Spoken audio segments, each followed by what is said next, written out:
Okay, let's say I want to do an assessment. I click Assessments, and I press the plus sign, and I'm going to do a general assessment. So it's not based on any standards or outcomes or anything like that. I press, hold it down too long, press it, and there's two types of general assessments. One that basically has the student's name and a place for a mark or a score, or there's another one that's basically the student's name and then a list of items you can mark or score. So let's just look at the assessment with one marker score.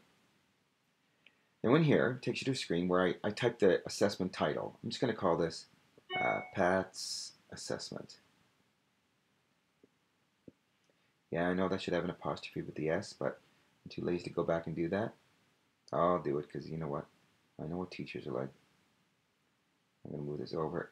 Oh man. No, I'm leaving it. I'm leaving it.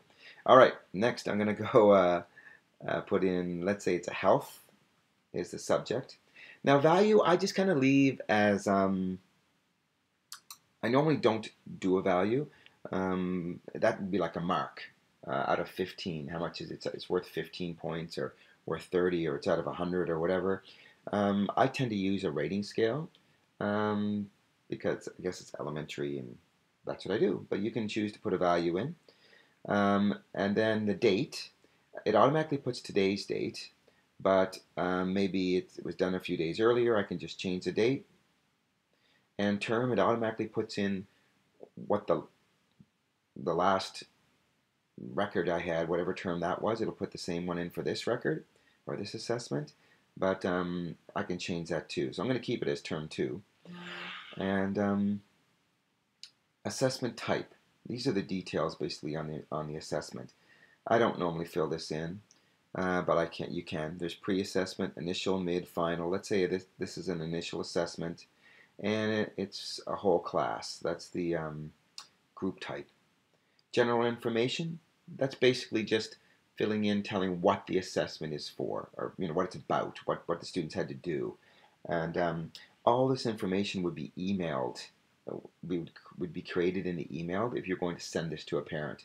So that's why I kind of fill it in. Next, I press next at the top, and then there's this rating scale. Now there's already a yes, no, 3-point, 4-point, or 5-point rating scale. Kind of one's already created, and so if I press yes, no, it'll automatically kind of create just this little rating scale based on yes or no. No being a red, and yes being green. But I can do a 3-point, which is the one I tend to use, beginning, on your way, and got it. Or there's a 4-point or 5-point or other point system. That means you can create your own. But if you don't, even with this 3-point, if you don't like some of the words I have here, you can just click in and just backspace out and just type in what you want. I'm going to leave it at beginning, but you could type in the term that you want instead. So I'm going to keep it like that, and I'm going to press submit. Oh, last thing. The students on the side over here that are X'd, everyone is automatically selected. But you might only be creating this assessment for maybe 2 students. Maybe there's 2 students you're going to do a little quick assessment on. Maybe it's a student that's on their own IPP or individual kind of program plan. So you could do just that one student, or you can select them all like I did, or even take out a student, unselect a student just by clicking on them. So that student, just in case, would not be included in this assessment. So I'm going to press submit, and then it creates the assessment. And basically all I have to do now is walk around using this as like a clipboard and give them a rating. Yeah, they've got it. Click here. They're on their way. Yeah, they're beginning. Yeah, they're beginning. And let's do this last one. They got it. So by clicking this little keyboard thing, it gets rid of the keyboard.